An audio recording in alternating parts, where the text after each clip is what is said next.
This conference will now be recorded.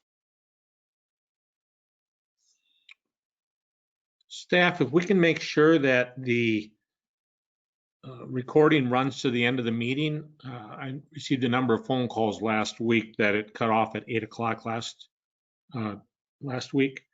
So I think I had maybe 5 or 6 calls on Tuesday about it. So we make sure that it runs to the end. It would be great.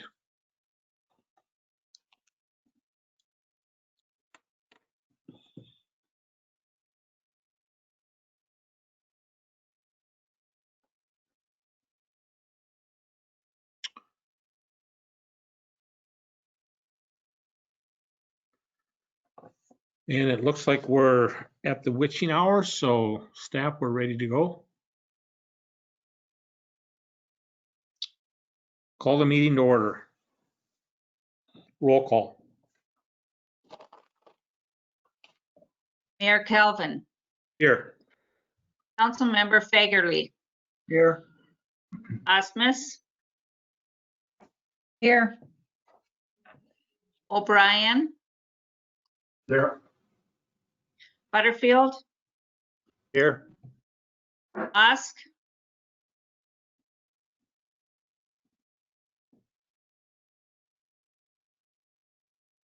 Councilmember Osk. Here. Here. Davis. Here. Bauman. Here. Johnson. Here. 9 present, 0 absent. Thank you. We'll have Councilmember Fagerly recite the Pledge of Allegiance. Councilmember Fagerly. Thank you, Mr. Mayor.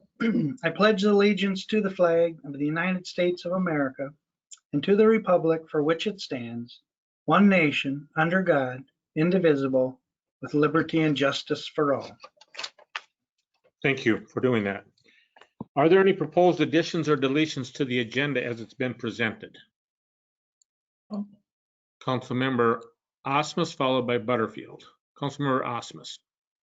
No, I was just going to take something off of the consent agenda. Sorry. Okay.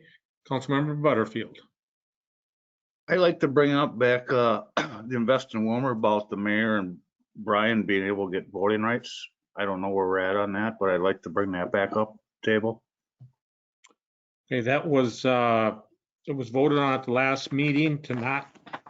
Actually, I withdrew my request and move forward, but we could add that as item number 14 and move item number 14 to the adjourn.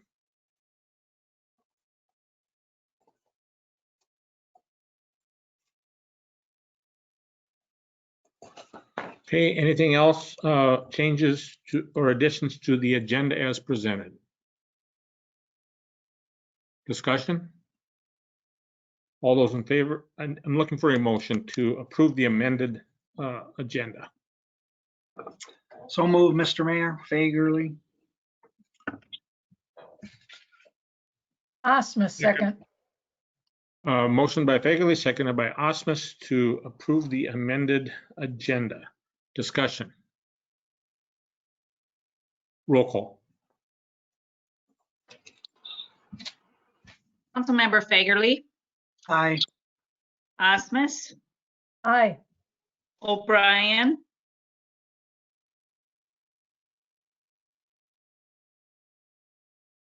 Aye. Butterfield. Aye.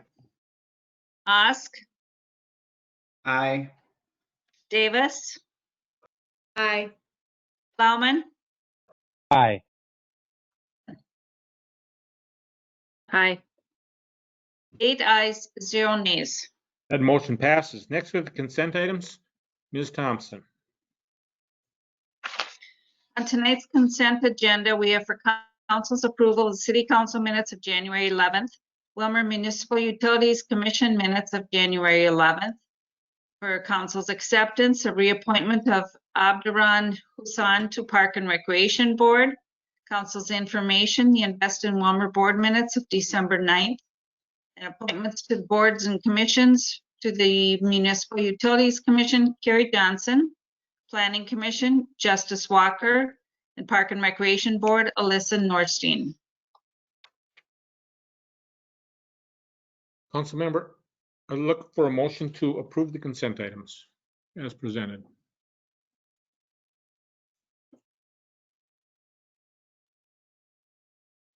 So moved, Plowman. Davis, second. Motion by Plowman, seconded by Davis to approve the consent items. Councilmember Osmus. I would like to pull D as in David. Okay, so we've got a motion to approve A, B, C, and E. Additional discussion on those 4 items.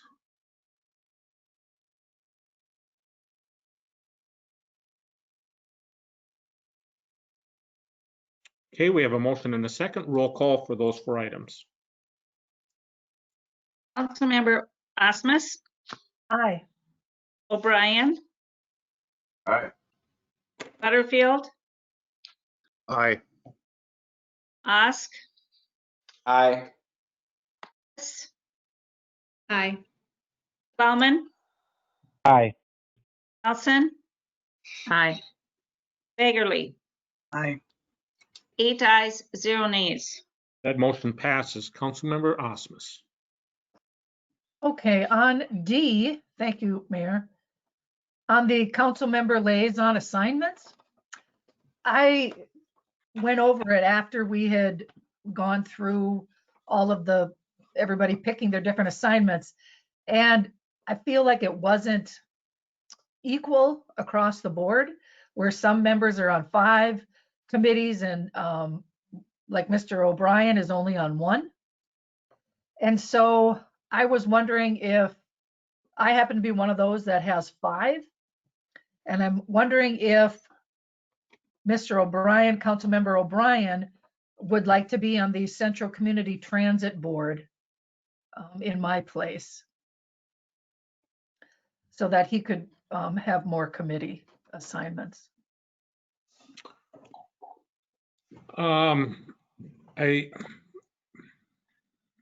So on my agenda, and maybe my agenda isn't the same as yours, but on my agenda, item number D is the Invest in Willmar board minutes. And I believe you're probably talking about the city council minutes for January 11th, which on my agenda is A. Oh. Probably. And then it was probably D under 8. Sorry. I goofed that up.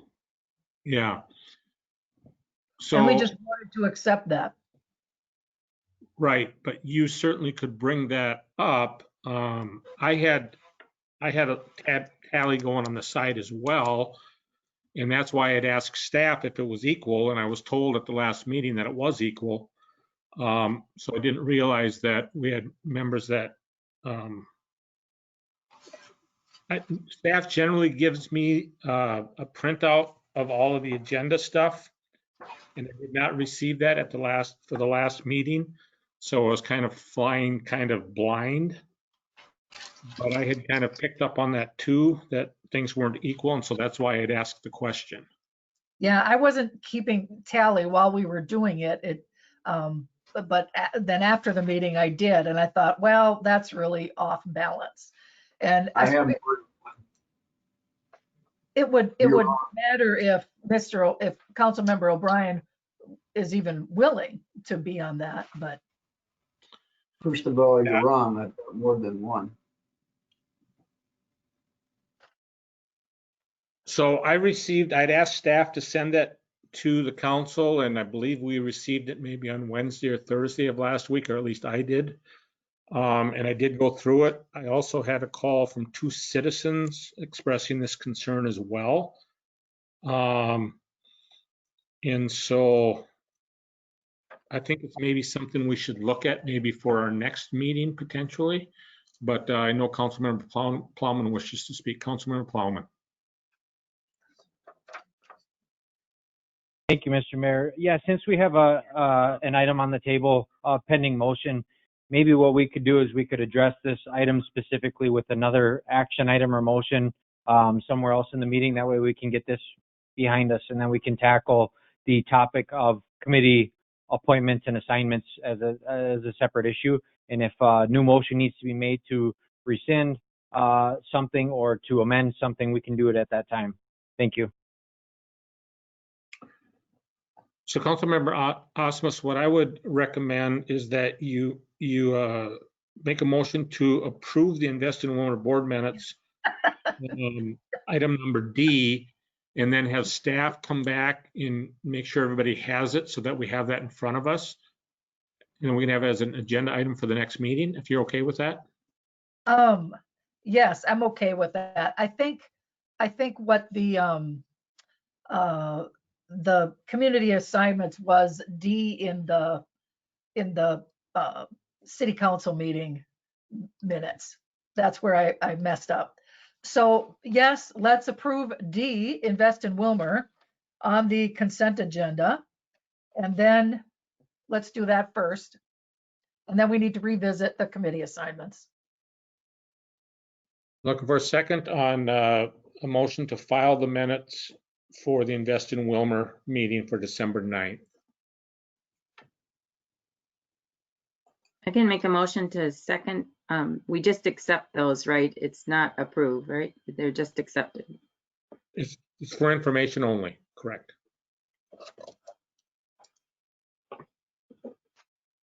Motion been made and seconded. Additional discussion. Roll call. Councilmember O'Brien, Yes. Butterfield, Aye. Osk, Aye. Davis, Aye. Plowman, Aye. Aye. Fagerly, Aye. Osmus. Aye. 8 ayes, 0 nays. That motion passes. So our consent items are filed.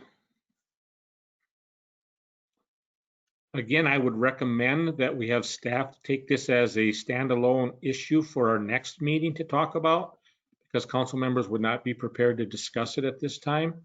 If the council wishes to discuss it at this time, we certainly can, but we don't have a place on the agenda to do that.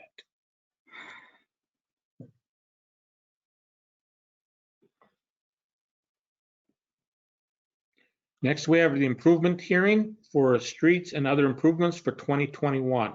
The public call-in number, and you must dial the entire 10 numbers, is 320-335-7135. And I will open that public hearing at this time.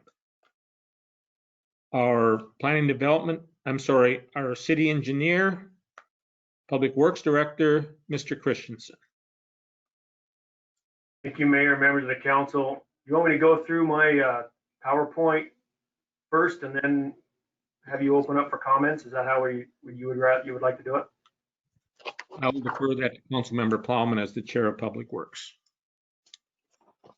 Thank you, Mr. Mayor, Department Head Christensen. Yes, because I believe we alluded to when we were discussing this item before and setting the date, I believe the entire council has not seen that presentation. And so I think for information purposes as well for the public speaking, it would probably benefit all involved to see and hear that presentation. It gives us a much more detailed look at the upcoming projects for 2021.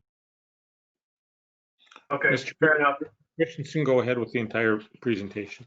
Okay, fair enough. I'm gonna attempt to share my screen, so somebody please speak up if you do not see it.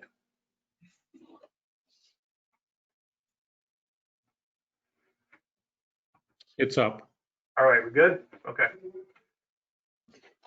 As mentioned by the mayor and members of the council, tonight is the night for our public hearing for the 2021 street and other improvements.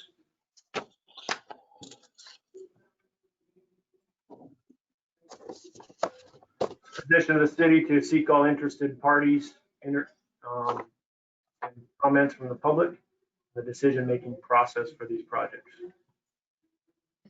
Purpose of the hearing is to review and explain the proposed improvements, an estimated cost, and obtain input from interested parties. Little breakdown of what you've already realized or what you've already seen. Of course, Mayor Calvin has opened the hearing. I'm the Director of Public Works, Sean Christensen. After public comments, the mayor will close the hearing. I did put a little reminder here, please speak clearly. Give your full name and address before comments. The hearing is being recorded for public record. We only have 2 scope of improvements in general this year. We're doing reconstruct and overlays. This, of course, excludes our miscellaneous projects, which I will touch on at the end of the presentation. It's a map of the city. I realize it's a little hard to see. I have color coded it based on reconstruct and overlays. And as you can see, most of the stuff this year happens to be down the central corridor of town, excluding Eagle Ridge, which is on the north end of town. Mr. Christensen, could I stop you just for a minute, please? Yes, sir. Mr. Gramitz, I'm receiving another text message from the public saying that when they go to try to observe the council meeting, all they're getting is pictures of US flags. They're not getting the presentation that Mr. Christensen is doing. It's hard to have a public hearing when the public isn't allowed to see what we're talking about.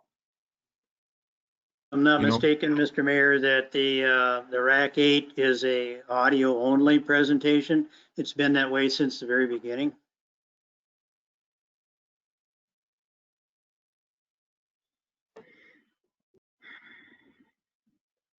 Mr. Christensen, go ahead. Thank you, Mr. Mayor.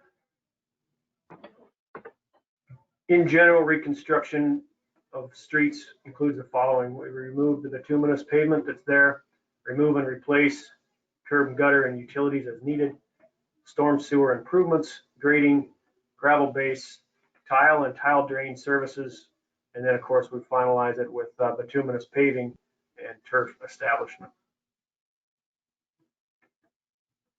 We've got 2 reconstruct projects this year, and while the numbers might not mean much to everybody, it's 2101A and B. First one that I'll talk about is 2nd Street Southeast. And this has been long awaited by many people I've talked to, from Olena to Becker Avenue. Length is just under 2,000 lineal feet. It was originally constructed in 1940. The water in 1955 and the sewer in 1958. Current section includes 3 inches of aggregate and 1.5 inch of bituminous paving. The current CPI rating, which is, PCI, Pavement Condition Index, is a 25 on a scale of 100. The proposed section, as our typical section now, is a 12-inch granular material, 6 inches of gravel, 4-inch bituminous paving, geotech style as needed. And then, of course, as mentioned, remove and replace curb and gutter.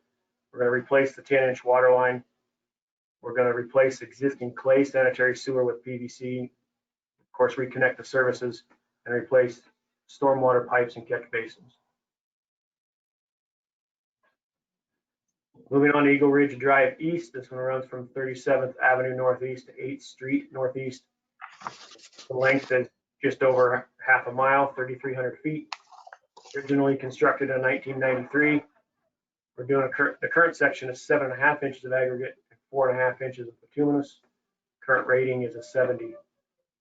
Proposed section is a 12-inch select granular material, 6 inches of gravel, 4 inches of bituminous. Geotech tile as needed.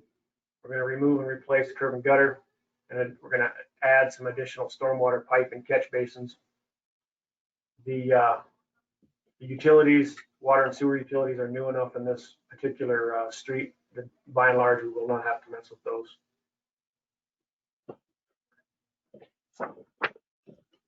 Actually, let me back up. I'm sorry. Let me back up 2 screens. Estimated cost, I had the notes on another screen. Estimated cost on 2nd Street was just north of $2 million, $2.3 million. Estimated cost on Eagle Ridge Drive East is around $1.5 million. Then we jump to our next umbrella type of project, and it's an overlay. where we mill, which is grind the top bituminous as necessary. We remove and replace curb and gutter as needed. And then we correct damaged areas, and then we pave over the entire thing, giving it a new street surface. We've got 2 projects for street overlays this year. First being First Street South, and that's the next section from last year's project. So we're going to extend north from 19th Avenue to Willmar Avenue. The length is a half a mile. The current rating is an 80. It was reconstructed in 1976, overlaid in 1998, and then crack sealed in 2002. We're proposing to mill 3 inches and pave back 3 inches, as well as do some ADA improvements. Estimated cost is just over $1 million, 1.1. 19th Avenue Southeast, we're going to run from First Street all the way around where it turns into Lakeland and conclude at Willmar Avenue. Southeast, the plan is to mill 3 and pave 3 inches and ADA improvements. We got a length of 1.4 miles, 7,400 feet. Originally constructed in 1977, 81, and 91. Different sections, obviously. Reconstructed and overlaid in 2007. The current section is 12 inches of aggregate and 4 inch to 6.5 inch of bituminous. The current rating as of 2015 was 85 to 90. Estimated cost is just shy of $1 million and $975,000. As promised, I've added some miscellaneous projects in here. These are not going to be assessed, but there are miscellaneous projects that may be involved in our bonding, and so they're included in this improvement hearing. We're proposing to reconstruct the Sperryville parking lot. This would coincide with our new pickleball courts as were put in last year. Actually, we're going to relocate and rebuild Sperryville parking lot. Block 41, many of you may not know where that is. That's sometimes affectionately called the Lower Presbyterian lot. It's a lot that's accessible off of 7th Street. And we're proposing to reconstruct that city parking lot. We're proposing both fire station parking lots to rebuild. These have been talked about for a couple years, and they're on the list this year to reconstruct those. And then we're also talking about a lining of a downtown sewer to help with some infiltration and issues we have in that particular section of town. General project schedule. Improvement hearing, of course, is tonight. We're going to advertise for bids in a month on February 17th. Plan would be to open the bids on March 10th, have the assessment hearing and award the bids on April 19th. We would like to begin construction in May and end construction by September. I added a quick slide here for estimated total costs. I don't know why it's doing that. I apologize. 3.8 million, just over 3.8 for the reconstruct. No idea what. I'm sorry. $2 million for the overlay. Miscellaneous projects at 535,000 for an estimated total cost of just under $6.5 million. General assessment schedule. Reminder notices will go out in September. By the end of September, full payment without interest by the end of October 31st, which is also when partial prepayments are allowed until that time. First payment due May 15th, and then prepayments are allowed $1,500 or more before November 15th. Some of the commonly asked questions when we start work, as mentioned, we're going to try to start in May and try to be substantially complete in September. How will the owners be affected or be notified? I'm sorry. They'll be. We're going to try to hand deliver notices 3 to 5 days before the work starts, and that's in addition to the social media and the paper and some of the other press releases and council meetings that we have to try to get the word out about the upcoming construction. The assessment pay schedule and procedure, of course, a lot of that comes through the city clerk's office, but will allow the city to submit assessment total to the county for collection over 10 years. can prepay the full amount to the city without interest by October 31st. And we can make partial payment to the city of Willmar and allow the city to submit the balance to the county, the collection over 10 years, thereby saving the interest on the expenses you prepaid. Can I get to my residents during construction? Normally, the street is open to local traffic at night. Of course, there may be instances where it's not possible, but in general, local traffic is allowed to get to your houses. Will the street be paved this year? Yes. In a lot of cases, we end up paving a wearing course the following year just to make sure we get all the frost heaves out of the way.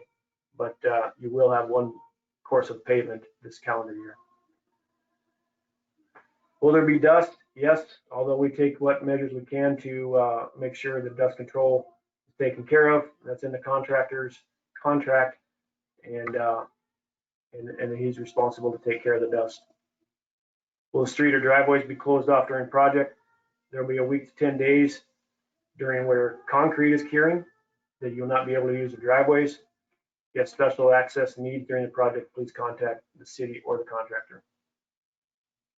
Can I relocate or widen my driveway? Yes. Along a street reconstruction, if you'd like to have your driveway relocated or widened, please contact the city engineer's office as soon as possible so we can get that in the plans. And this is the big one that everybody asks. What if I have damages to my sprinkler system during the construction? Unfortunately, during a city construction, the city assumes no responsibility or liability for locating or damaging underground sprinklers that are in the right of way. So what we recommend everybody do is before the construction starts, remove the sprinkler heads at least so that those can be salvaged and replaced. Typical warranties on the streets, 1 year. On utilities, it's 3 years. And that's pretty much all I have, Mayor. I got some phone numbers and address for comments or questions during construction. Okay, thank you very much for your report. I appreciate that. We do have one caller calling in regards to 2nd Street Southeast, and Ms. Dawn Fish. Go ahead. Mr. Mayor, we have Dawn Fish on the line right now. Go ahead. Hi, my name is Dawn Fish, and I live on 2nd Street Southeast in Willmar. And a few of my questions are, it's saying that you're going to be working on 2nd Street between Becker Avenue and Olena Avenue. And sounds like you're going to be doing a lot of work, which it does definitely needs it. But when does this start? When is this project supposed to start? We're hoping the project starts around the 1st of May, and we're hoping it'll be done by September. Okay, all right. Also, how do you assess this for taxes? How does that work? This is not the assessment hearing. We will get our bids, and once we receive our bids, then there'll be an assessment hearing, which you will be notified on as well. And then at that time, if you wish to speak in regards to what that assessment would be, there would be another public hearing for that piece. Okay, thank you. And then also, do you know what side you're starting on as far as, are you starting at Becker or Olena? That's up to the contractor, and the contractor will make that clear with our staff, and that'll be communicated to you. We try to notify you 3 to 4 days prior to that starting. Okay.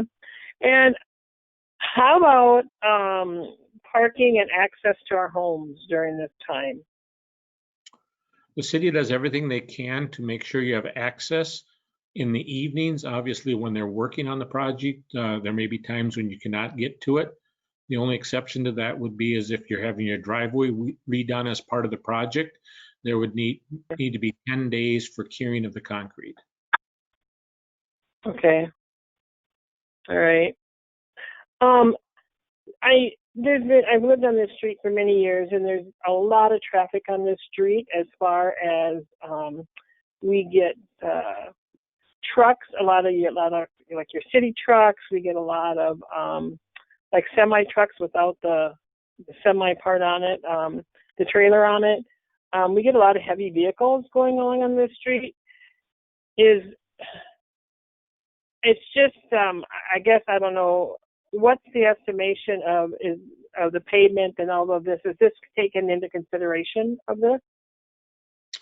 Yeah, when the city's rebuilding a street, they take a look at what the use is. And this is second tier First Street.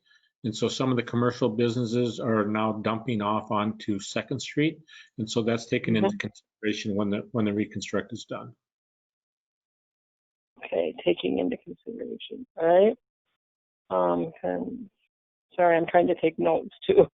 No problem. And so that goes the same thing then with medical emergency vehicles? Correct. Okay. All right. I guess for now, that's all I really have. I know you're probably going to get a lot of complaints, and I know it's going to be frustrated for people to do this, but I also want to thank you guys for taking Second Street into consideration because it's needed it for a long time. And it's going to be really nice when it's done, and I'm looking forward to that time. So I just wanted to say thank you in advance. Well, thank you very much, Ms. Fish. I'm going to pause and make sure that I answered all the questions correctly and have our city engineer correct any of the answers I gave if they were incorrect. I believe they were correct. Okay. Mr. Christian? Okay.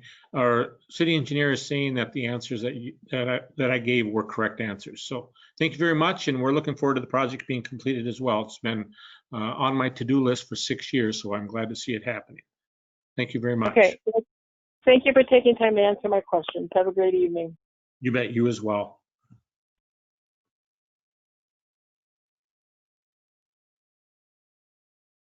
Next caller, please. Not working, sorry about that. Mr. Mayor, next on the line, we have Linda Mathiasen. Ms. Mathiasen, I understand you're calling in regards to Eagle Ridge Drive. Go ahead and state your concerns. Hi, there's a delay from your meeting. Good evening, this is Linda Mathiasen. I live at 3313 Eagle Ridge Drive East, and I am here to talk about the Eagle Ridge Drive. Hold on, just a minute. Sorry, I want to mute you because we're off. I have been talking to Public Works, and I am the Eagle Branding Owners Association president. And so we just wanted to say thank you to the City Council and the Public Works Department for putting Eagle Ridge Drive East in the 2021 plan. And we are hopeful that Eagle Ridge Drive West, which has similar damage and erosion happening as well, and curb needs will be addressed in 2022. And some of my questions, I believe, were answered in the presentation. So I just wanted to show our support for the project and thank you. And I'll be working with Public Works directly on any of the other questions that we have about timing and design. Thank you very much. We do appreciate those positive comments, and I know our staff appreciates that as well. It's nice to see this project getting moved forward because I have received a lot of calls on this street as well. So thank you very much. Yeah. Yep. Thank you. And we'll see you soon, all of you. Thanks for your service. You bet. Thank you. Ready for the next caller? Yeah. Mr. Mayor, next on the line, we have Mark Muldrow. Go ahead, caller. Hi, I have a house on 2nd Street, and I wanted to say thank you guys for bringing that up as a project, and I hope it goes forward. But I had a couple of things that I was concerned about. I was wondering how you're going to match the existing driveways to the street, because my particular driveway, the curb and gutter is cut differently than the driveway is. Is that something you guys would match, or how would you handle that? Yeah, staff will be working with each of the property owners and make the match as best as they can. The other thing that you need to understand is that our streets are part of our stormwater retention as well. And so there may be times when you may have some localized flooding there as well. And so just so that you're aware of that, it's not going to take care of all of the flooding, but it'll take care of some of that. So we'll do the best we can to match the curb cuts and the driveways. Okay. Again, thank you so much for doing that street. I support that 100%. I know there's a lot of people that rent houses along there that might not be participating in the process as much, but have a lot of daily use and concern about the street and the condition that it's in. So I'll hang up and listen to you as you go along. Thank you very much for your phone call. Appreciate it. Additional callers? If this time we have no additional callers, again, the phone number to call in, and you must dial all 10 numbers, is area code 320-335-7135. Mr. Christensen, could you just give a brief overview on everything that was talked about, just so we make sure that we have consistency in the answers, and it gives people a little bit more time if they want to call in? Correct. So, sorry, Mayor, I walked on you. We've got 2 overlay projects, 2nd Street Southeast and Eagle Ridge Drive East. And by and large, where it's complete remove and replace. Eagle Ridge Drive East, water and sewer, we won't dig quite as deep. Water and sewer is largely unaffected as it's newer section. We match driveways as we can, as much as we can. We make them uniform through the street. We work with residents as much as possible to allow access as needed, as necessary rather. And we know there's going to be some disruptions. We know there's going to be some dust. It's a construction zone, but we try to do what we can to minimize that. And the more we can stay back and let the contractor do its job, it can get in and get out, and you have a new street when we're done. The overlay projects, got 2 of them as well. First Street, which we tackled the first section of that last year. That's of course all business related access at that point. We know we have to do a better job of notifying businesses, and so we're working on that. And then Lakeland, where Lakeland and 19th, as it goes around the corner there, we've got a mixture of residential and commercial, and that's both of those projects are a 3-inch mill and overlay, which some would call a double mill and overlay, as typical mill is 1.5 inches. But we can get a better surface out of that. We can get a good long-term surface and product when we're done with those 2 projects. Thank you very much. Appreciate that recap. At this time, we have no additional callers. So with that, I'll close the public hearing and bring it to the council for their discussion. Council?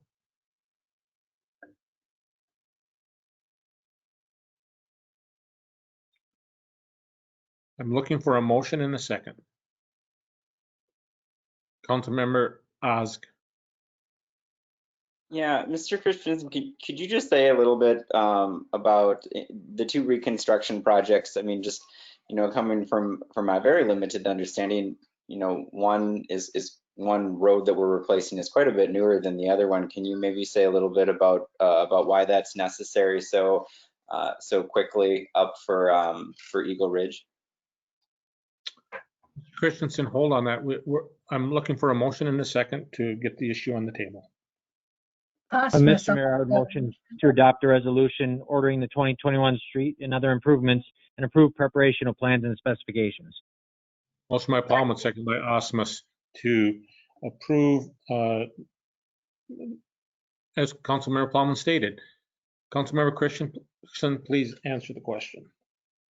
Yeah, thanks for the question, Councilmember Osk. We'll get you fully engulfed in all things public works as soon as we get going on these committees. So don't worry, we'll get you. I'll geek out, and Andrew does occasionally once in a while too. So we'll make sure you're well versed. Good question. Yes, 2nd Street, by anybody's standards, has needed it for quite some time. And I don't have it in front of me tonight. I presented to the council previously a graph that, as a pavement condition index reduces, what remedies are available. And one of those remedies is, of course, an overlay if the street is not in terrible shape, or if all utilities are in great shape, if the curb and gutter is in good shape, then we can do an overlay and and if the base is, if you can do an overlay and take care of that. In the case of Eagle Ridge Drive East, it could probably, without going into more definitions, it could probably be considered a full depth reclamation, because we'll remove the pavement, but most of that is due solely to the fact that we need to add storm drain to that project. And when we add storm drain, we're also going to add some under drain to the edge of the roads to keep the water from being under the road itself. Sorry if you heard that horn in the background. I'm at the hockey game. So I am in an office, but it's apparently Willmar just scored, so that's good. Anyway, yeah, so we'll do a full depth reclamation on Eagle Ridge Drive East, and then get a new storm drain. But the fact that we don't have to dig deeper for the water and sewer, we don't have to go as deep as on 2nd Street, and they have some cost savings there. Did that answer your question? Yes, thank you. Additional questions by council? Councilmember Fagerly. Thank you, Mr. Mayor. Wasn't Eagle Landing annexed into the city? It was outside at first. That's probably why there wasn't storm sewers, adequate storm sewers. So that's a main reason. Additional questions or comments? So we have a motion to order the 2021 street and other improvements and directing preparation of plans and specs. Roll call. Councilmember Butterfield. Aye. Osk. Aye. Davis. Aye. Plowman. Aye. Aye. Fagerly. Aye. Osmus. Aye. O'Brien. Aye. 8 ayes, 0 nays. That motion passes. Next, look for a resolution approving final plans and specs and authorizing advertisement for bids to be open on March 10th. So moved, Plowman. Second, Osk. Motion has been made by Plowman, seconded by Osk for the resolution approving final plans and specs and authorizing advertisement for bids to be opened March 10th. Discussion. Councilmember Plowman, followed by Butterfield. Thank you, Mr. Mayor. I just wanted to take this time to thank our engineering staff as well as our outside engineering consulting firms that have taken part.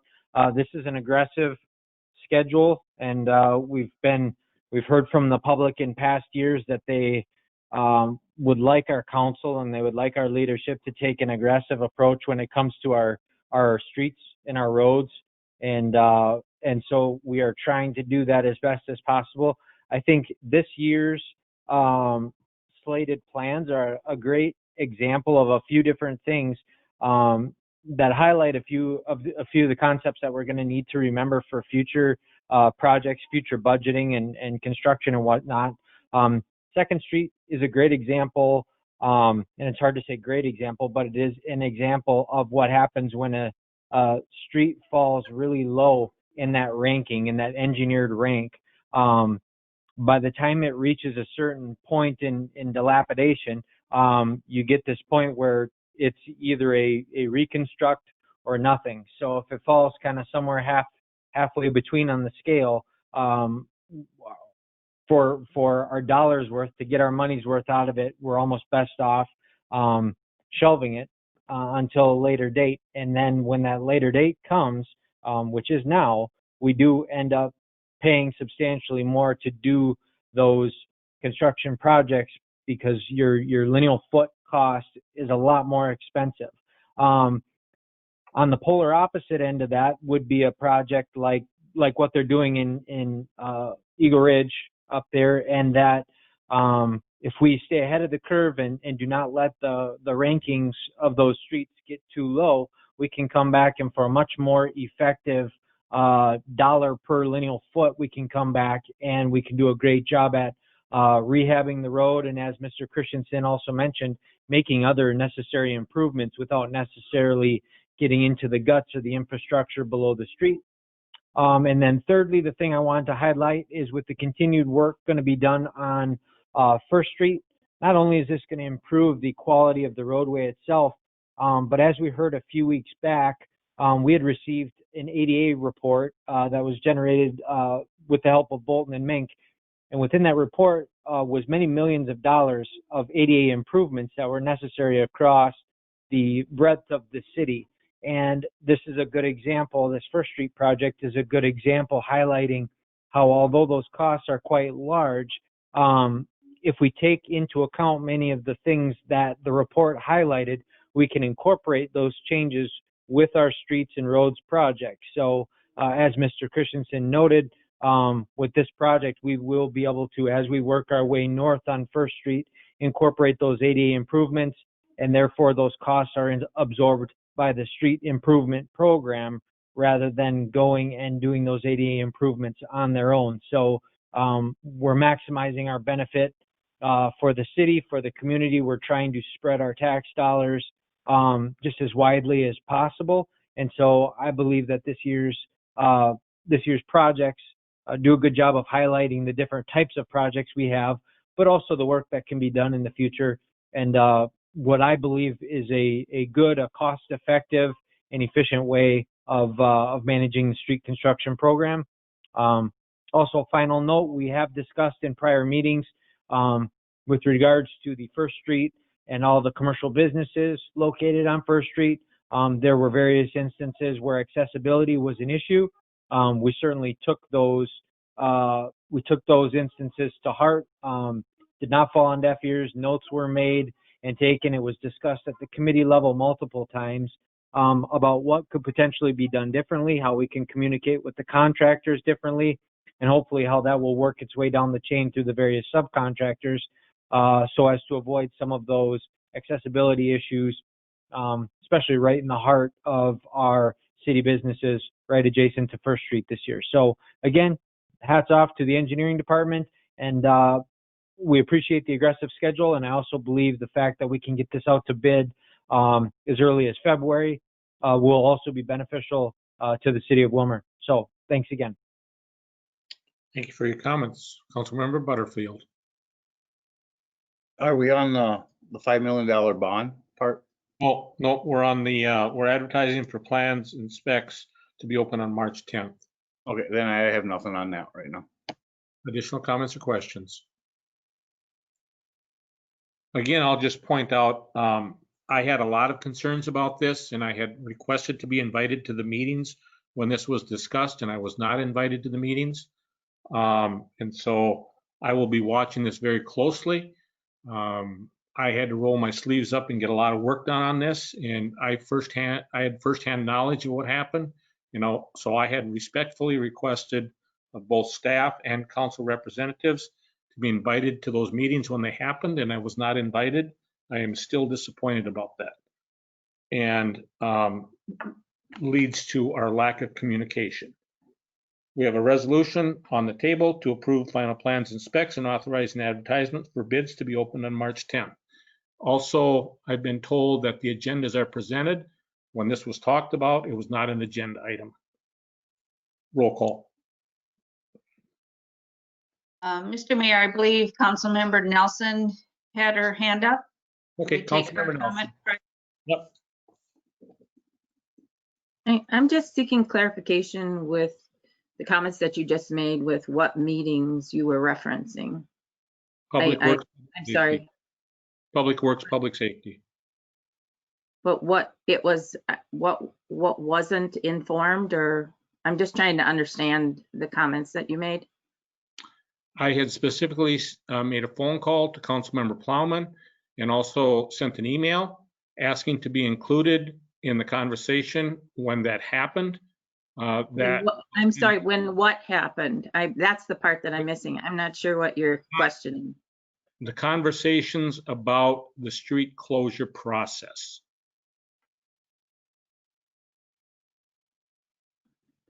Councilmember Plowman. Thank you, Mr. Mayor. I don't believe that there was ever, that was never a specific agenda item. Those items were discussed as the problems were, well, to be very honest, as they were happening. And so, although conversation took place, I believe that there was, there was maybe one meeting where we kind of had heads up from earlier in the day. And so we didn't have time for those items to be necessarily placed on agendas. As far as conversation regarding the incidents as they occurred, but with regards to the future and what future plans are, that is something that we hope to and we plan to speak about more as an agenda item. But to this point, the actual plan or the policy, so to speak, has remained unchanged. The policy, the engineering policy for the engineering department in the street construction, how that's accomplished, that remains the same. But again, leading into the construction season is where we can really dial in and get those concerns addressed. So respectfully, I don't believe you've missed out on anything. I believe that those conversations, while we address the concerns at the time, I think addressing the process moving forward and any new policy that might need to be put in place, that has yet to happen. And you're certainly free, welcome to attend, and invited to any and all of those meetings if you wish. Thank you. I certainly understand. I'm invited to all of the meetings. My schedule is busy like everybody's is. And again, I will respectfully request to be invited when this is an agenda item. That has not happened over the last year. Roll call. Councilmember Osk, Aye. Davis, Aye. Plowman, Aye. Nelson. Aye. Fagerly, Aye. Osmus, Aye. O'Brien, Aye. Butterfield. Aye. 8 ayes, 0 nays. That motion passes. Next, we have a resolution to approve the sale and general obligation sales tax bonds of $5 million. I'm going to call on Doug Green. Thank you, Mr. Mayor, members of the council. Good evening. Doug Green with Baker Tilly. For those newer council members, welcome. And I do apologize if I use too much bond lingo here, but hopefully I have a chance to visit soon and maybe council get an invitation from Council Member Nelson to come present Bonding 101, which we've done in the past and always enjoy. But tonight we are here because Baker Tilly this morning took bids on behalf of the city at 10 a.m. For the first sales tax bond issuance for $5 million, and we received 5 very good bids. The lowest bid was by Robert W. Baird, which is one of the largest underwriters in the region. So it is the largest underwriter in the region. Very good underwriting investment bank at a true interest rate. That is a calculated interest rate at which we award the bonds, and it very simply takes into account the fees that are paid, the coupon rates, and the yields, which we'll discuss shortly. The winning bid was 1.0%. So that is just excellent. Throughout this, I will be referring to the bid tabulation, which I believe you have in front of you. I will be referring to that a little bit. Unlike our regular, or our house loan or our car loans or something, we don't pay just one interest rate. We pay on an interest rate scale, beginning with a 1-year maturity going out to 12 or 13 years, however long the bond issuance is. In this case, it goes out to the last maturity is in 2033. And so referring to that bid tabulation, you see the yields range from 0.2% in year 1 or February 1, 22 maturity out to 1.35%. And you might be wondering why you see a coupon interest rate and a yields. And that's simply because, happens just about every time, especially bond issuance of this, a good size over 12 years, they will almost always bid a premium. And that simply means that they'll pay more than 100% for the bonds that we're offering, and you see that reflected in the reoffering price in exchange for higher coupon payments. Now, at the end of the day, it's the same to the city. So whether they bid at a par, 100% at those reoffering yields, or if they paid us more, that premium at those higher coupon, at the end of the day, or on the total basis, the city pays the same thing. We allow them that flexibility because they need that flexibility to buy and then resell the bonds. But we still get the proceeds we need to fund our construction projects. So because of this rather large premium, and I was surprised by the size of it, where we take that extra money and we put it in the construction fund and then reduce the amount that we need to borrow. So we went out to bid for $5 million, and as you can see in the awarding resolution, you're considering approving a bond issuance of $4,950,000. So I hope that made a little sense. Made sense. If not, please ask questions, and again, we can have a bonding 101 session hopefully sometime soon this summer. As a part of every bond issuance that we sell publicly, we do have to get a credit rating to make them marketable. And 2 weeks ago, we did have a bond rating call with Moody's, and the city's general obligation credit rating was affirmed at AA3. If you're not familiar with credit ratings, it goes, probably heard of AAA, and then AA1, AA2, AA3. So we're in that AA category, which is just great. And they're high investment grade. They're considered high investment grade bonds, which is another reason why we did get such good interest rates. Just to highlight some of the things that was mentioned in the report, if you haven't had a chance to see it, is the city's very healthy financial conditions. That includes the general fund balance, the flexibility of the community investment fund. The sewer fund has a good cash position. So it's just a credit to, frankly, the council and the staff of managing the city's finances very well. They do highlight, you might see what they consider a high debt burden. And that is simply because over half of that debt burden is from the hospital. And there's nothing we can do about that. Even though the city doesn't pay that, they have their criteria, and it doesn't fit every single municipality in the world as it's supposed to do. And so we frankly, they add the hospital's debt to the city's debt burden, which is somewhat frustrating, but it is what it is. So it's important to keep in mind when you're looking at, if you do read that report and they're talking about a high debt burden. The last thing I'll mention with it is, we have these rating calls and it's a new analyst. Oftentimes they're picking up the city's financial statements for the first time. They might not be overly familiar with Minnesota finances and the way we budget. And Mr. Organ Steve does a great job of just telling the story of the city's finances.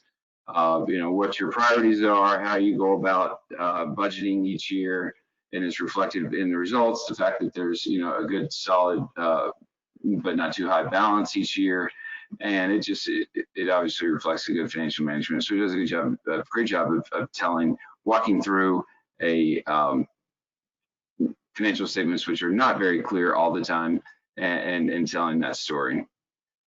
So all in all, it was a great bond sale. Again, 1%. That results in average annual debt service of about $430,000 on these bonds. And I know over time we kind of started looking at 3% in the beginning, and as we got closer, rates were going down. So we talked about 2 and then 1.5, and now we're at 1.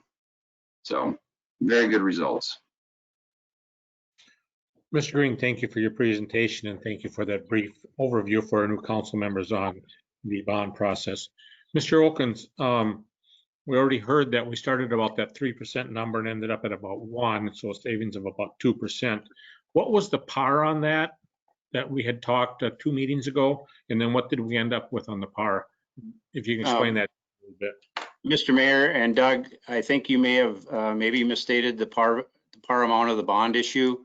And I was going to ask you to clarify that. I have a par amount of the bond issue of 4.495 million. That's correct. Is that not what I said? Did I change? I believe you said 4.98 something, and I'm going to, given the opportunity, ask for a clarification. So thank you, Mr. Mayor, for doing that. Right. It was about a $500,000 premium, which again goes into the construction fund, and then we just reduce the amount that we need to borrow. So the par amount of the bonds is $4,495,000. I was trying to save face there by throwing it off to Mr. Wilkins. So I caught that discrepancy in what we were sent and what you recited. So great. So again, this is very favorable, very good for the city of Willmar. And when we originally put this stuff together, we were even thinking probably higher than that 3% when the Invest in Willmar committee was in their original conversations before we went to the citizens with that number. So again, very good numbers. Council, any questions? I'll take a motion at this time.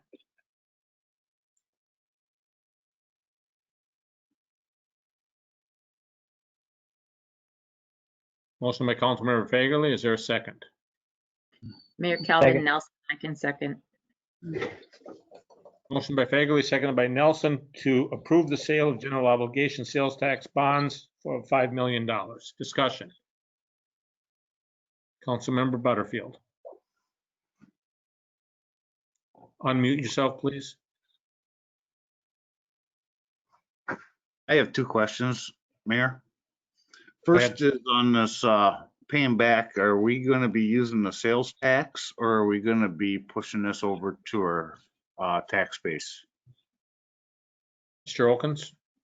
Mr. Mayor, and again, the amount of the bond issue for tonight is 4.495. That's what the resolution will be. And the intention is to pay this entirely from the sales tax, the local sales tax collected.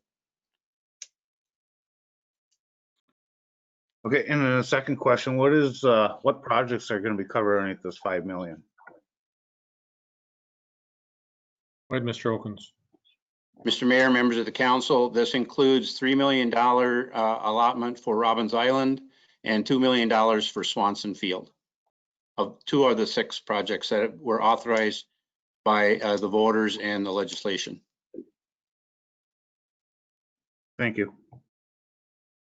Okay, we have a motion that's been made and seconded to approve the sale of general obligation tax bonds of $5 million. Additional questions by council. Mr. Grammons. I think for the record, we should identify who the buyers of the bonds are and the interest rate as the motion is posted on the CAR form, please. That would be Robert Baird and 1%. That was in the narrative that was given by Mr. Green in his opening statements. So the motioner and seconder, are you okay with that being added to the motion? That's fine. I'm fine. Will that actual rate versus just 1% be included? Is that what we're doing? Either one is fine. Additional comments or questions? Councilmember O'Brien. Mr. Green, you talked about the hospital, some of the negative reports from the hospital. Does that take away from our rating? We got a AA rating. Does that take away from our rating? Mr. Green. Mr. Mayor, Councilmember O'Brien, a very good question. It is tough to say that if we didn't have that $26 million in debt, would the city be a AA2? It's impossible. Moody's wouldn't give us an answer on that either, because they'll just kind of hedge their bets and say, well, it has to go through our process. It depends on everything else that's going on. In my opinion, it wouldn't automatically mean the city would be in a AA2 category, one notch above, but it would certainly, solidify the city's position in that AA3 category. That is for certain. But to say there would be a one notch upgrade, we can't necessarily say that's the case. Thank you. Mr. Oakens, did you want to make a comment? I thought I saw your hand up. No, I was just adjusting my glasses, Mr. Mayor. Mr. Green addressed that very well. We have had conversations with Moody's on the rating, and even if the rating was slightly decreased, it would not have a large impact on the debt service based on these interest rates and the amount issued. Additional comments or questions from council? Seeing and hearing none, roll call. Councilmember Davis, Aye. Plowman, Aye. Nelson, Aye. Baggerly, Aye. Osmus, Aye. O'Brien, Aye. Butterfield, Aye. Osk. Aye. Ayes, 0 nays. That resolution passes. Councilmember Butterfield, maybe I'll try to answer that question maybe a little bit differently when I had time to think about it. We're taking in about $179,000 a month approximately, and this bond payment is just under $500,000 a year. So it's just over 2 months of revenues to pay for the bond that we just sold. That might help a little bit with the question that you had. I should have mentioned that earlier. Next, we have a resolution to set the Labor Relations Committee meetings and time. Ms. Beckman. Good evening. We have proposed changing the meeting day and time for the Labor Committee in 2021. Previously, it had been Mondays, the second and fourth Mondays at 6:15, but we did have a few conflicts with that. It limited the community development meeting to 1 hour. And also, if the community development meeting went short, members had to wait around until the next meeting started. So it was just logistically a little bit of a hassle. So we were proposing moving the committee to follow the other format and meet at the second and fourth Tuesdays of the month at 5:15. I did hear back from the members of my committee except for one. So I was hoping tonight you could clarify for us if that does work for all of our committee members, and if not, if we do need to find a different day and time.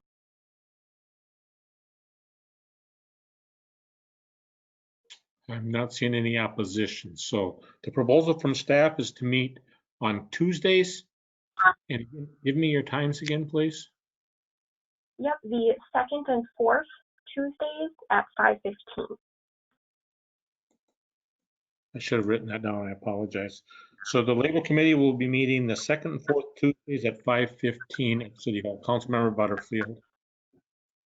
I was just wondering if we can push that back a little bit more for my work schedule and make it closer to 6, 5:45 or 6, if we're going to move it from Mondays to Tuesdays.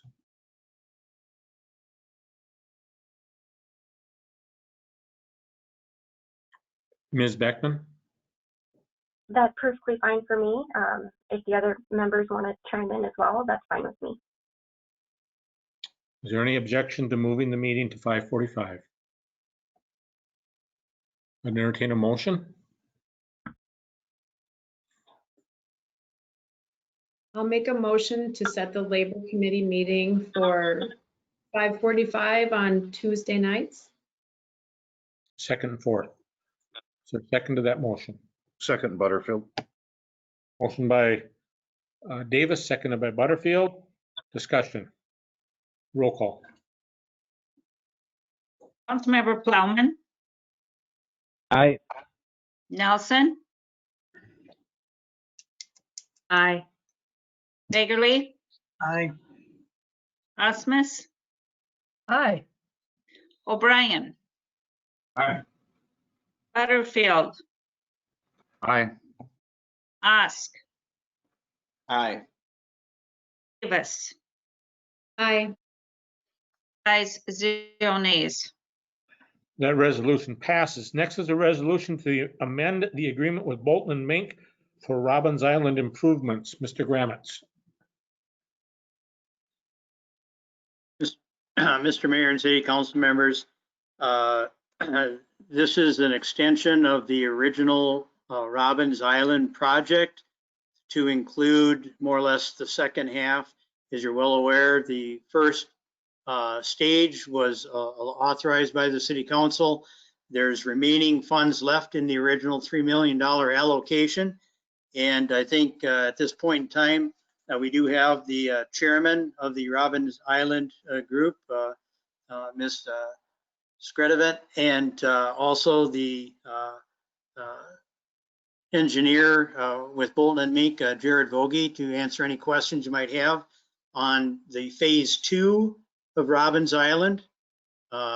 If you look at the material, you'll notice that phase 2 does not expend all of the funds available, leaves about $400,000 left from the original $3 million allocation.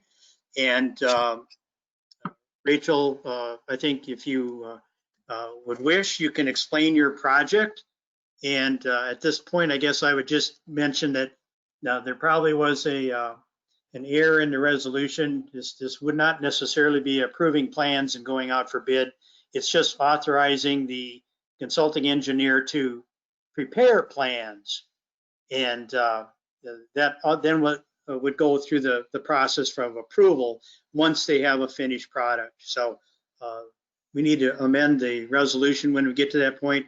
But if the explanation of what the project is could be had at this time, then we'll move towards the resolution at the end. Rachel? Sure. Thank you, Brian. Right now, what we're looking at is to continue on finishing Robbins Island. And with that, I know a lot of people enjoyed seeing the work that we've done so far with a new parking lot and road. They got to experience it with Celebrate the Lights. And we're looking forward to now it's 2021 this year to finish up and use our remaining dollars to finish the project, which is shelters for updating and lighting. We'll be doing some kind of a remodel renovation on some existing structures that are already there, and then add some landscaping, trees, shrubs as well. Since it's more than what myself could handle as far as being a project manager, that's when we decided to go back to Bolton and Mink and see if they can help us with another proposal to get it done. So that's what you have before you, is just to enter into a contract or proposal to work with Jared. If you have any questions about the timeline, I'm sure Jared, I think, is online. He can answer any questions. I can try as best I can too, or Brian, but we're hoping that we can just kind of follow. We might be off a little bit with this timeline and try to get these bids out as soon as we can. But the next phase after this is we are still looking at many different shelter designs. And before we go forward, that's when we'll be any final designs on anything that we do. We'll work up the chain of command of, Public Works, Public Safety, Park and Rec Board, before we would invest in the executive vest in Willmar Group, before we would present the final plans to the council. So if I missed out on anything, Brian or Jared, please let me know, but I'm open to questions as well.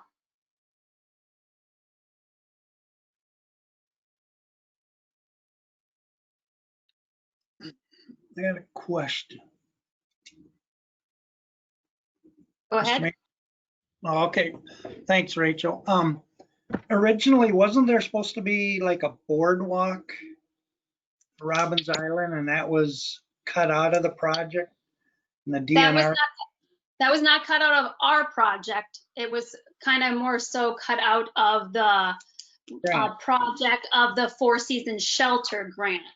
yeah. That was a part of that. Well, We talked about it as part of, if we have any remaining funds, we've talked about that of what other things we can do. So it's a possibility. It all depends on what these bids come in. I thought it was part of that new shelter. They said we didn't have to do it originally, but over time? Wasn't that part of the grant? That's not part of my project. The grant is part of the city's project. This is with Invest in Willmar dollars. And that boardwalk was part of the city's grant with the Four Seasons. Am I saying that correct, Brian? I'm gonna have to say you betcha, because that predates me. Sure. Well, I'm just wondering, it has to be done eventually, so where are we gonna get money for it? I think Rob's not on, but I thought that was, and maybe Marv could answer. I'm no longer on the park board, but I believe then with the changing of the scope of the project and after they mended it, since it got delayed for many years, I thought it was taken out. Am I wrong with saying that, Julie?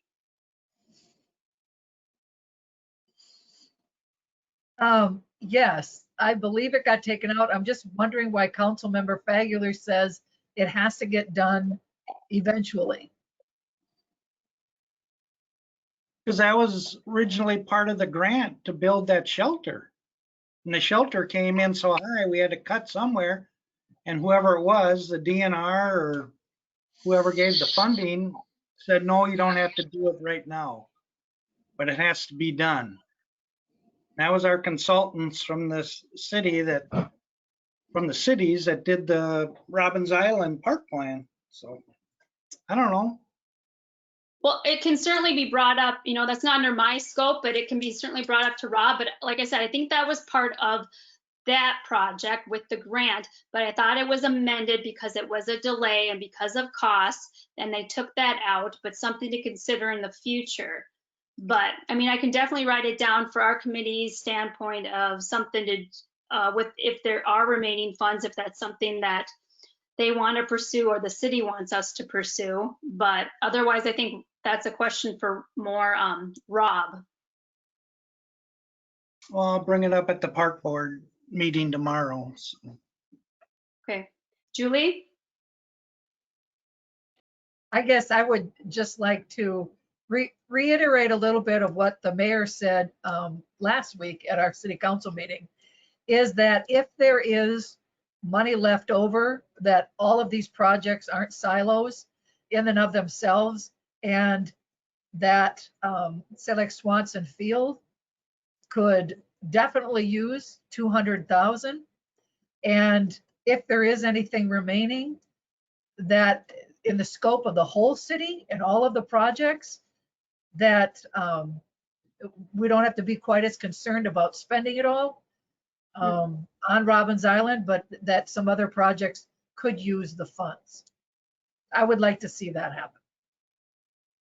Sure, I guess that all depends on what the bids come back, and if I think the max we can give is 10% of our budget, so the max would be 300. So if we have 300,000 left over, and our committee and the city doesn't want us to push forward with any more work, for example, to do the boardwalk, then I guess it's up to the executive Invest in Willmar group to decide how they want to move forward with that and how to disperse it.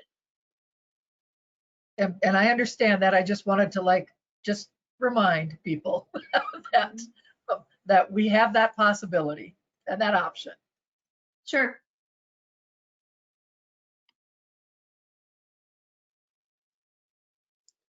So this would be fun if we can try to get this done for 2021, and then we'll have, I guess, one of the 6 committees probably be checkmarked done for the scope of the whole project. So it'll be fun. And I think a lot of people in the community, especially during this tough time, are anxious to be outside again and doing fun stuff. So this will be just like icing on the cake once they see what Robbins Island will look like after the summer of 2021. So, Julie? Again, just really want to thank you for the years of work that have gone into this project. I know a lot of people got excited, at least just going out and seeing the new parking lot and the new roads for the Celebrate the Lights. But I can't wait until the summer when we have all of the shelters ready and they can actually hopefully get rented, and it's going to be fabulous. And it's a lot of good work, and it's going to pay off. Thank you. Appreciate that.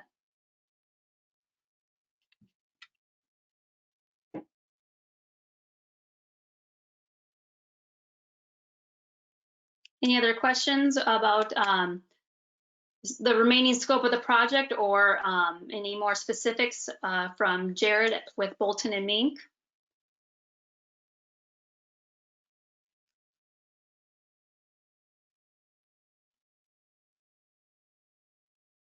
I'll turn it back over to you then, Brian. Do we need a motion? Yeah, I would think that the motion as written, without the last words, and to advertise for bids for the project, would be in order.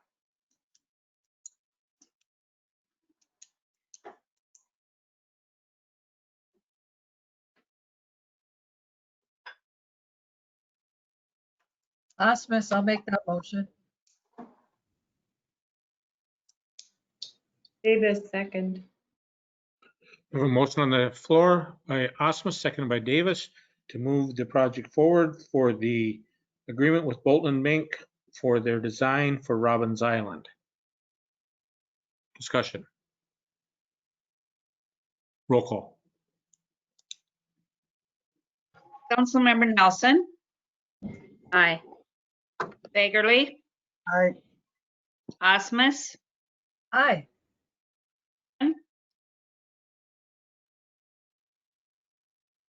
O'Brien. All right, you're cutting out on your. Oh, I'm sorry. I'm trying to be straightforward here.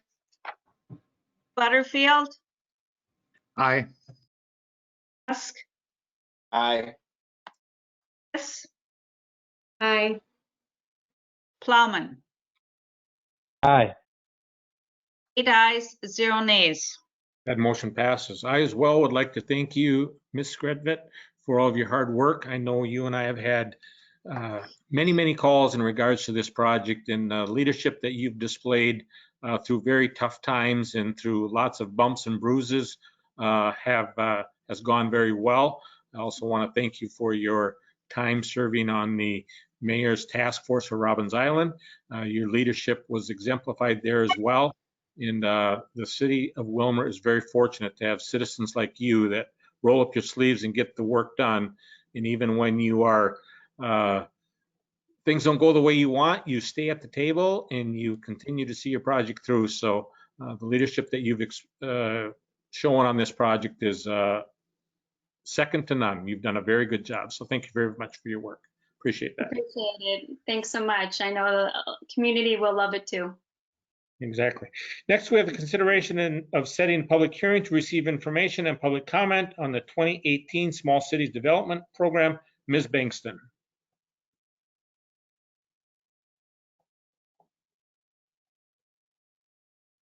Good evening, Mr. Mayor and members of council, and thank you.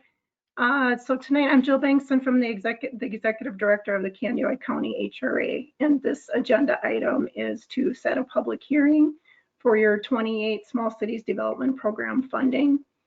In 2018, you received $1,205,177 from the Department of Employment and Economic Development. Part of the requirements for receiving this funding is to have a public hearing midway through the project. And so, Mr. Mayor, if any questions, otherwise I would ask that the council consider setting that public hearing for February 1st. Council, what are your wishes?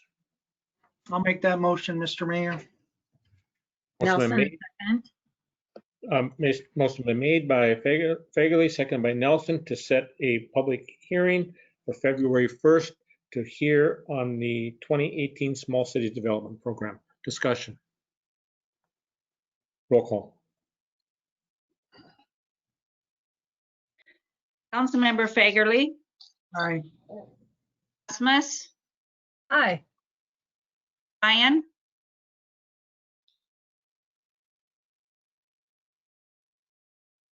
O'Brien, Aye. Butterfield, Aye. Musk, Aye. Davis, Aye. and Aye. Nelson. Aye. Ayes, 0 nays. That motion passes. Next, we have, well, first off, I'd like to just thank Ms. Bengston for all of the work that you've done for the city of Willmar.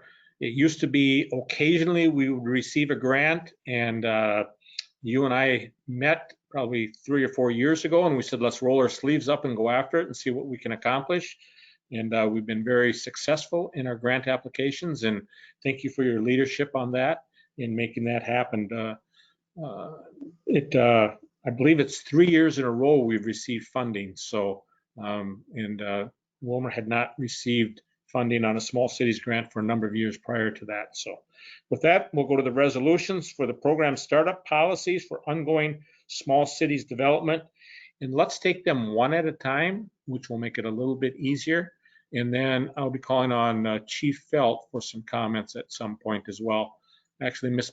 Bengston, if you could just call on him at the appropriate time, that'd be great. Ms. Bengston. Sure. Okay.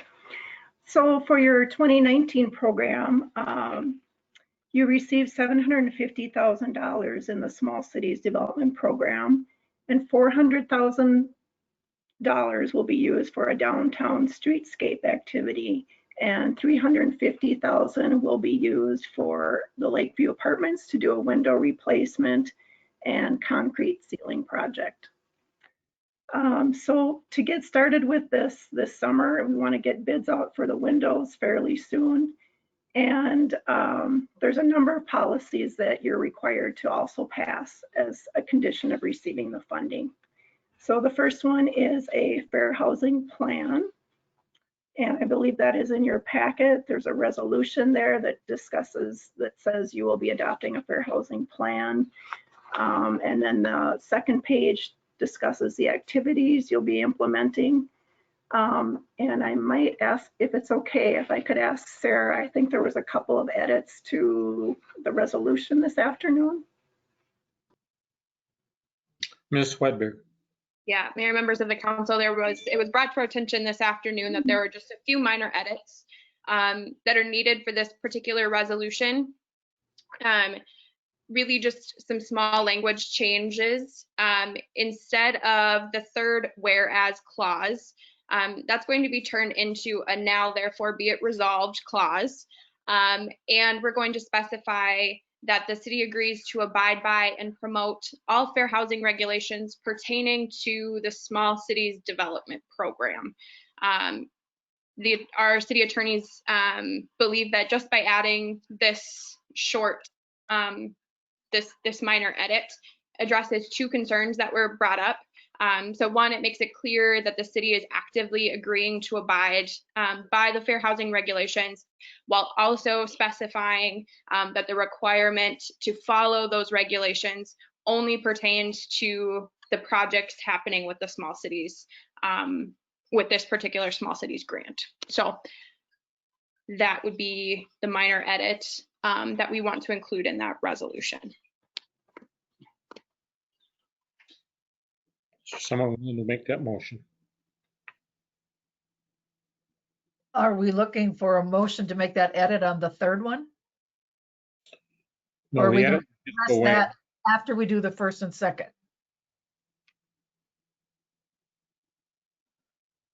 I think we're looking for a resolution to adopt a fair housing plan, and those amendments are, or those changes are within that document.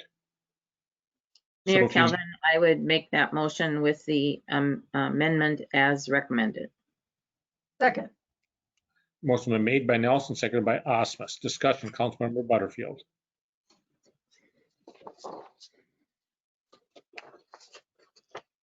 You have to unmute, please. Why do we need to have all this language changed? Is it just to get the grant or what? Generally, when there's changes to these, it is on the behalf of the grantor, and they're asking to have language changed. So we've adopted these in the past. It's just some minor edits on what staff explained to us. Additional discussion. Roll call. Councilmember Osmus, Aye. O'Brien, Aye. Butterfield, Aye. Osk, Aye. Davis, Aye. Aye. Nelson, Aye. Fagerly. Aye. 8 ayes, 0 nays. That resolution passes. Next, we have a resolution adopting the displacement minimization plan and residential anti-displacement and relocation assistance plan. Ms. Bangston. Okay, Mr. Mayor, members of the council, this resolution is in regards to, again, with the funding, HUD requires you to put in place a displacement minimization plan and residential anti-displacement plan and relocation assistance plan. In the event that tenants would be relocated or displaced during the rehab of Lakeview Apartments. I'll just point out that there is no intention of relocating or displacing anyone during the course of work. But again, just as required, this would be the plan if you so adopt it. And again, this resolution has been adopted in the last ones that we've accepted. So I entertain a motion to adopt that displacement minimization plan. Osmus, I'll make that motion. Second. Motion by Osmus, seconded by Fagerly. Discussion.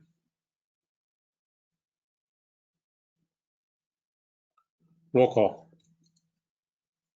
Councilmember O'Brien, Aye. Butterfield, Aye. Osk, Aye. Davis, Aye. Aye. Nelson, Aye. Fagerly, Aye. Osmus. Aye. Ayes, 0 nays. That resolution passes. Next is a resolution adopting of Section 3 plan. Ms. Bangston. Again, because this is federal funding through the Department of Housing and Urban Development, HUD is very in tune to providing employment opportunities and contracting opportunities to low-income individuals and businesses. So this resolution would adopt a plan for promoting work to low-income individuals and businesses. The last page of that handout has a form into it, and we form in it that we submit to each contractor that is bidding on a project. And if so, we would like you to please adopt that resolution. Council, what are your wishes? Mayor Calvin, I would make a motion to adopt the Section Second. 3 plan. Second. Motion by Nelson, seconded by Osk to adopt resolution Section 3 plan. Discussion. Again, we've done this for the other ones too. This is nothing new. Roll call. Councilmember Butterfield, Aye. Osk, Aye. Davis, Aye. Aye. Nelson, Aye. Baggerly, Aye. Osmus, Aye. Brian. Aye. 8 ayes, 0 nays. That resolution passed. Next is a resolution adopting a prohibition of excessive force. Ms. Bankston. Mr. Mayor, members of the council, again, because this is federal funding through the Department of Housing and Urban Development. In 1990, there was an Appropriations Act which required that any units of government that are implementing projects through the Community Development Block Grant Program, which funds this program, that you must adopt and implement a policy of enforcing applicable state and local laws against physically barring entrance to or exit from a facility or location, which is the subject of nonviolent civil rights demonstrations with jurisdictions. So therefore, this prohibition of excessive force policy is being presented to you this evening. And at this point, Mr. Mayor, if it's okay, I would like to ask Chief Felt if he has any comments on this policy for the council. Chief Felt? Thank you, Mr. Mayor and members of the council. And Ms. Bankston brought this to my attention. Thank you for doing that. This has been passed by the council for past grants. Although it appears to me to be very redundant because we're already operate under federal law, state law, and department policy in all these matters. We are not opposed to this language, and if you would choose to approve it. Thank you for your comments. Is there a look for council action? What is council's wishes? Osmus, I'll make a motion to adopt the resolution adopting prohibition of excessive force policy for the 2019 Small Cities Development Grant. Nelson, second. Motion by Osmus, second by Nelson. Discussion. Roll call. Councilmember Osk, Aye. Davis, Aye. Plowman, Aye. Nelson, Aye. Baggerly, Aye. Osmus, Aye. O'Brien, Aye. Butterfield, Aye. ayes, 0 nays. That resolution passes. Next is the resolution adopting a program of income and local income generated policy. Ms. Bankston.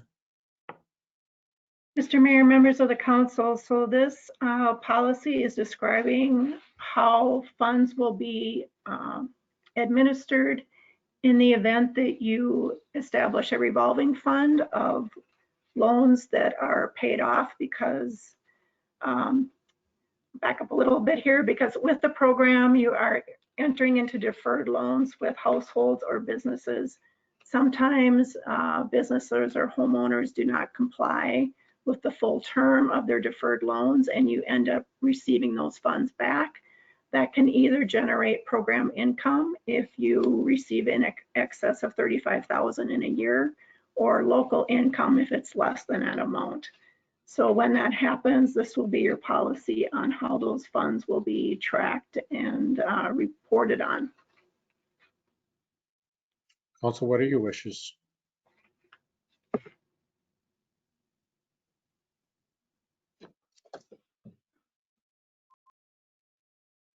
Here, Kelvin, I can make that motion. Osmus, I'll second. Motion by Nelson, seconded by Osmus to approve adopting a program income and local income generated policy. Roll call. Councilmember Davis, Aye. Plowman, Aye. Nelson, Aye. Baggerly, Aye. Osmus, Aye. Ryan,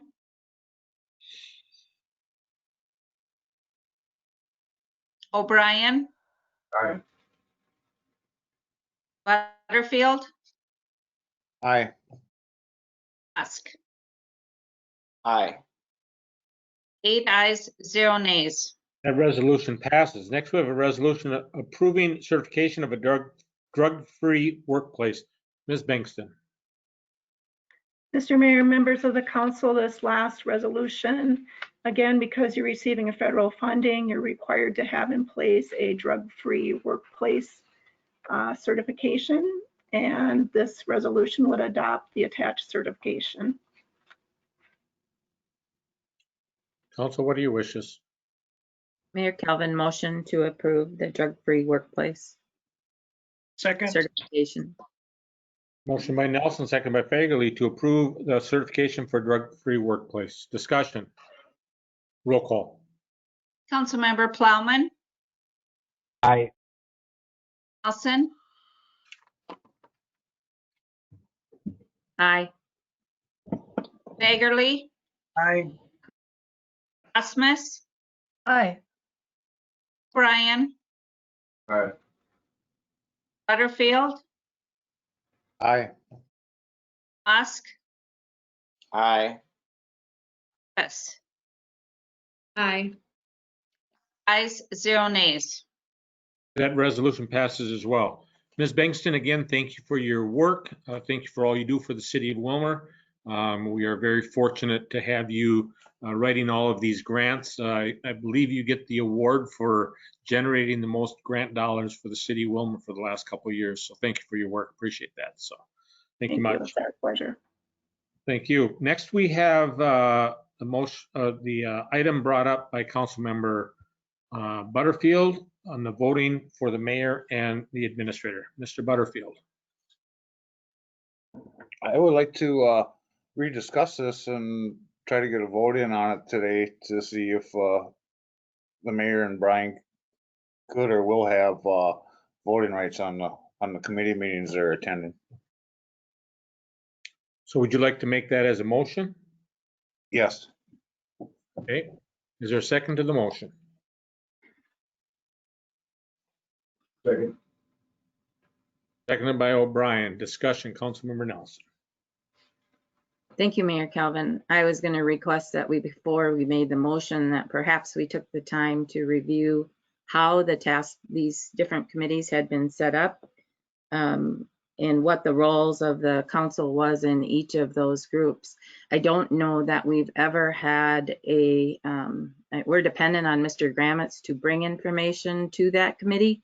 I don't know that we've ever had staff vote on one of those types of committees. And so that's a concern to me.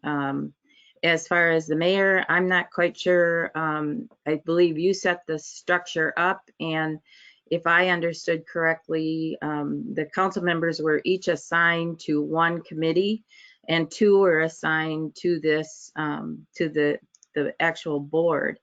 But it was my understanding that you were choosing to be able to attend the meetings to, I believe you used the term monitor at the last meeting, but to be able to be informed and to be involved in all of those. So the goal from the Invest in Willmar board, as I would see it, is to bring information in the next steps to the committee structure and to the council for voting. So I'm just a little concerned with whether we truly understand the structure of each of these committees and why we would want to change it right now.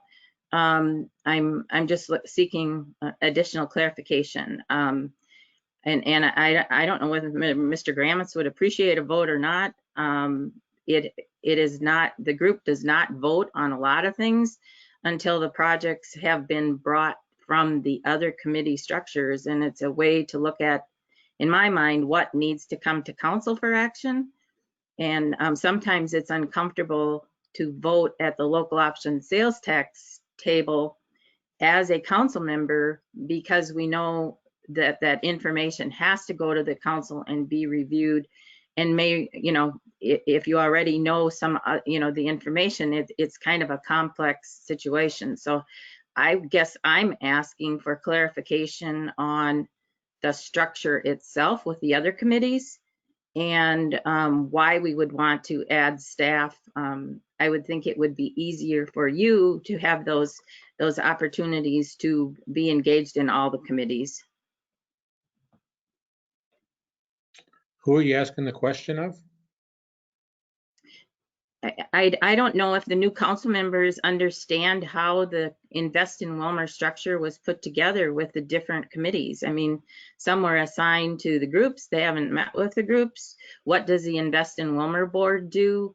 You know, how does the structure to have four people, when you look at that Invest in Willmar structure, how many votes do we need? What are we voting on? I'm not quite sure I understand the concern right now or why we would change it. Mr. Butterfield. Well, my concern is, you know, this is Invest in Willmar. This is off of the sales tax revenue. Is that correct, Audrey? Yes, but you and I are the two council members there, but there are how many other members there? So we represent the council at that board. You haven't attended a meeting yet to understand, or that's my concern right now, is what is the structure? And what is the reason, you know, that you are requesting additional people to vote at that group when we are just bringing forth recommendations from the other groups, and council members on the other groups, you know, are participating in a larger committee structure too. So I'd like to hear from some other council members. You know, with that, plus I'm not sure, just with you not attending a meeting, if the structure of the Invest in Willmar has been different than other committees. So I'm just curious with what it is we're trying to accomplish. Mr. Butterfield. Well, Audrey, what I'm trying to do is gain more of a consensus here, you know, and open this up and, you know, get more people involved. Consensus of what?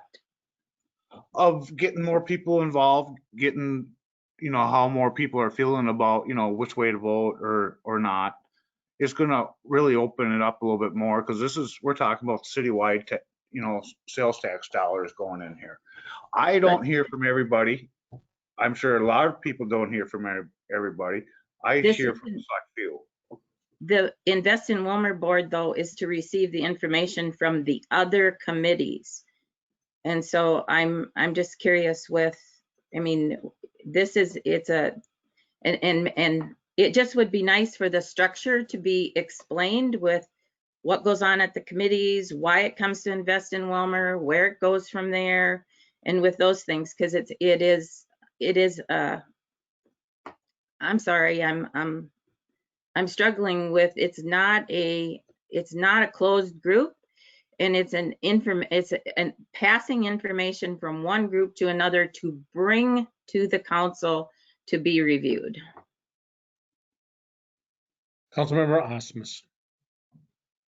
Thank you. I also look at the steering committee, the Invest in Willmar, is that what we're calling it? The steering committee? They get the compilation of all the information from all the other 6 committees, and they make decisions that then ultimately, yes, have to go to the council. But my feeling is the city administrator has a working knowledge of all of those committees and kind of a broader view of how they will all piece together and get financed. And the mayor also, with his hand in finances and projects in the city, also has a bird's eye view and a broad view of all of the projects. I wouldn't have any issue with them having more of a say in what's happening with those projects, because they won't have a vote when it comes to the council. So if they would get more of a voice and have more input at the committee level, I don't have a problem with that. Additional comments or questions? Councilmember Nelson. Thank you. I just think about it from how the council functions. We don't have staff vote at the council. The mayor breaks ties. And so if this means that the mayor is then going to sit on the Invest in Willmar board or the group, then he doesn't go to the others. He waits for the rest of the information to come to us, or he's participating in all the groups and he comes and votes at this level. We've struggled with what this structure is and how it works and whether it's too cumbersome and how we bring information to committees and where it goes back and forth. And if we want to change the structure, that's fine. We've never had staff vote at the council level. He brings us great information with that. I'm not sure that the votes are going to make any difference. And so if that's what the majority of the council wants to do, is have staff and the mayor vote there, it's just not how we do it at the council level. And so it's not a regular committee. It was set up. The process was set up when the sales tax was put together. We have citizens who are there that worked on passing it, that are now part of that board, that each work on projects. And so what's the most efficient way to do it? Like I said, the question is, you should only vote once somewhere. So if that's the case, then that's what we're doing with that. So I'm going to vote no, because I don't believe staff should be there. The mayor is different, but the motion's for both. I think staff's responsibility is to bring us the information and sell us and tell us the story with that. So I am concerned about kind of putting the two of them together and taking a vote. Councilmember Plowman, followed by Osmus. Thank you, Mr. Mayor. Currently, we have a set of subcommittees that reports to a steering committee that reports to the city council, and that is currently the way that things operate. This would add a change to the current process. I'm not opposed to making a change to the current process, but I would need to hear an argument in favor of just exactly why that change is being made, what benefit could be achieved. I have yet to hear that benefit. And so I hesitate a little bit to vote in favor of a change if I'm not sure why that change is necessary. So again, I'm not in favor or opposed to the idea, but I hesitate to vote in favor of a change when I have not heard just why that change is necessary. Thank you. Councilmember Osmus. Thank you, Mayor. On each one of the committees, there's a council member. So 6 different council members on 6 different committees all have a vote on those separate committees.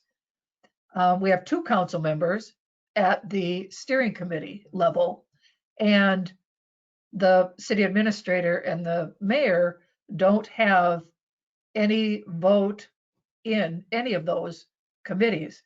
So as far as, changing the structure, to me, when all of these committees were put together and this whole process, it wasn't, it wasn't like formal and all mapped out and all concrete. We were kind of figuring it out as we went, because this was a whole new concept of all of these projects and how we were going to work it. My feeling is right now we're getting into the nuts and bolts of all of these projects. And it isn't just the dream of what we'd like to see. Now we're getting into concrete details of how it's all going to work. And I don't see any reason why they shouldn't have a voice or to have a vote. I guess I'm not sure why that would be an issue. It isn't changing everything that's happening. It's just having 2 more votes at the table at the steering committee. And I guess I'm not seeing why that is a conflict. Councilmember O'Brien, followed by Ask. I hear from the public about certain things that we're doing, but I know that Brian and Mark Kelvin hears a lot more than I do on the streets. And from the public, So I would look at that information as being very much a positive at these committees. And if they can bring them forth and discuss them, I think that would be a very good positive thing for us, because now we've got 2 more set of ears out there that can come to these committees. Councilmember Osk. I have a series of questions. I think 3, or see if I still have 3 at the end of this. Number 1, am I right to understand that the mayor and the city administrator attend this meeting currently, but just do not have a vote? Is that correct? Correct. Okay. Is there other committees, boards, commissions in which the mayor has a vote, and then the same question for the city administrator currently? Well, one example would be the Candy Community Transit. The mayor had a vote there. I agree with Councilmember Nelson in the fact that I'm not aware of anything with the city administrator having a vote. But the mayor, if the mayor is serving on a board or commission, the EDC would be another example where the mayor would have a vote equal to the council member. Okay, and then my last question is how many voting members are there currently on the steering committee?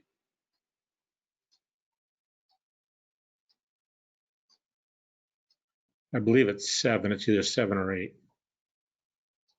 Okay, thank you. There's 9. There's 5 committees and 2 at large and 2 council members. Correct? I'm going by names.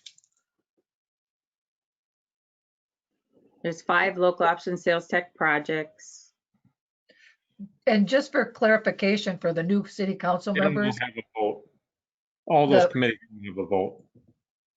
the community center doesn't have a representative on the large steering committee.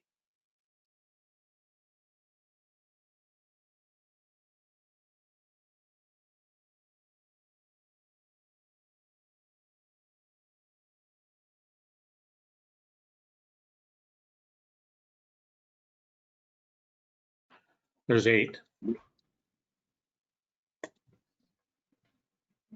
is the way I have it counted. Councilmember Nelson.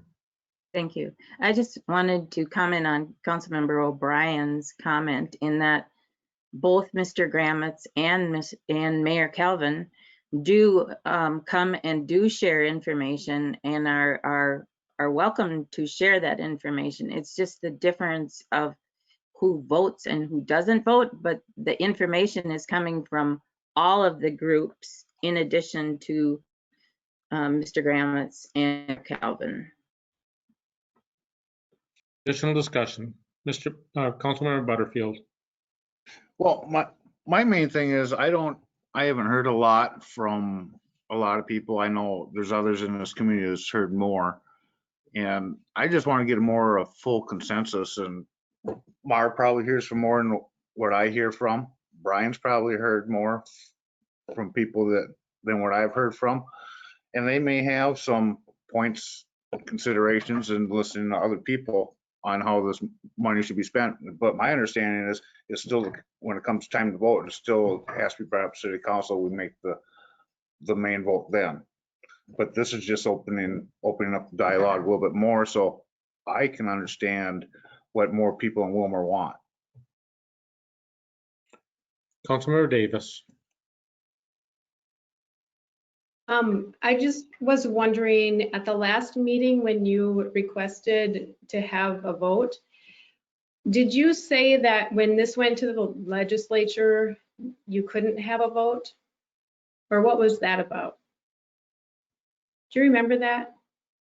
Or is it just in my head? No, I think what I said is that when it went to the legislature, Councilmember Nelson and myself attended when it went to the legislature. I would not have had a vote at that table, nor any council members would not have either. We also had staff of Okins and Rob was there as well. Additional discussion. Councilmember Osk, trying to get your name right here. I apologize. Oh, it's fine. I just had to correct you all one time. To Councilmember Davis's question, I think I remember you saying something along the lines of like, in order to make this happen previously, this was a consideration that had to be made. Perhaps that's what Councilwoman Davis was speaking about, or maybe that jogs your memory, Mr. Mayor. I wish I could say it jogged my memory, but I'm still drawing a blank. Maybe it was all of the stress of the night. Councilmember Paulman. Thank you, Mr. Mayor. Good discussion that we're having regarding the committee or the board and its role, and also some interesting comments that have been made. I would agree to the ideas that have been set forth that our city administrator, both our city administrator and our mayor, are privy to information that comes from the public regarding the expenses and the what will be the expenditures of local option sales tax dollars. The only thing that I also want to realize is the delineation between their respective roles and our roles and the other individuals' roles on the local option sales tax committees. And I think that in thinking about that changes my thinking on this subject just a little bit, in that we as council members and subcommittee members and committee members and whatnot, and the mayor in his capacity, we are elected officials. So it is our duty to serve as volunteers in voluntary roles representing our constituency on these various committees. Also, with the local option sales tax steering committee, the members of that committee are citizen volunteers. Their job is to do the work of that committee, but as a citizen representative or volunteer.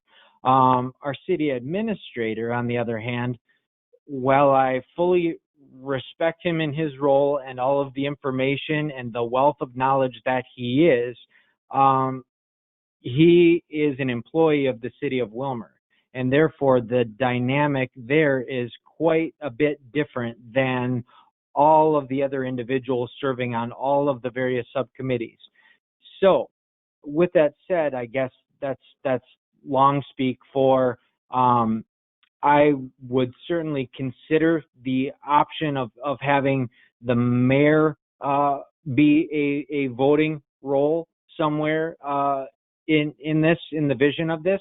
But I do believe that we might be breaking protocol just a little bit if we were to have a city employee that was a voting member of a particular board that was occupied by volunteer members of the community. I believe that would establish a precedent, and I don't know, any legalities that bar us from doing that.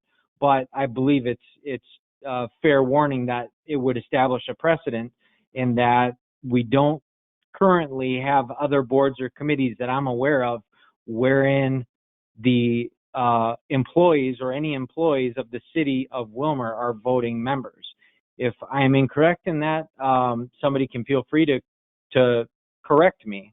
But if that is not the case, then I believe, well, I see Brian with his hand up already, so go for it. Mr. Mayor and City Council members, I believe the community center committee may have an employee on it that does vote. But having had nobody ask me what I thought, I'll volunteer. I have no problem with being the administrative support network for any board, committee, commission to help them understand how financing works and how the state laws regulate what we do.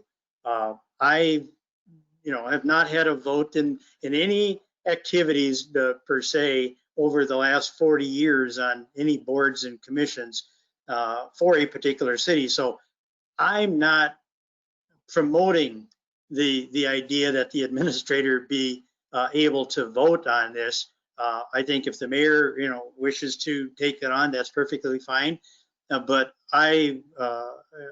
most administrators would say we play an educational support role to the citizen volunteers on these boards and commissions, and are more than happy to sit on the sidelines, provide information, and let the voting be done by those citizens and elected individuals on any board or commission. So just, it's not up to me, it's up to you, but I see no benefit to it, because I'm just going to provide information for the most part, and being a neutral player, let the citizens decide what they want to do. Councilmember Plowman.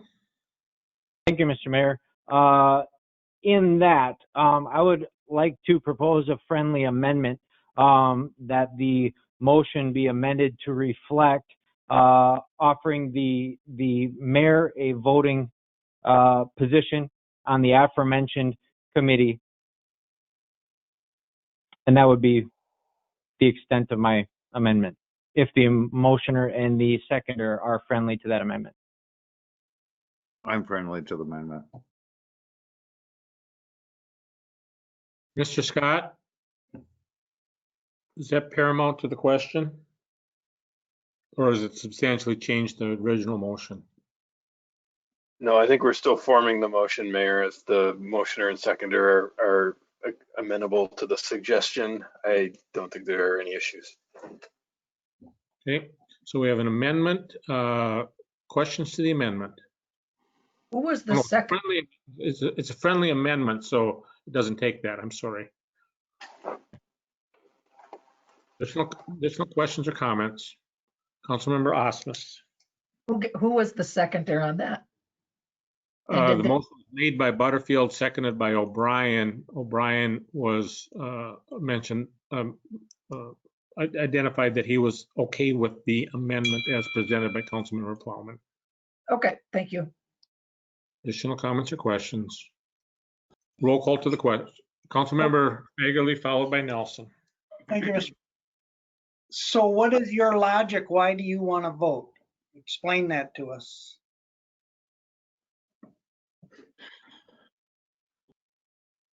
Councilmember, I don't want to take us down a rabbit hole, but we might end up there. When Councilmember Nelson alluded earlier, when the committees were being formed,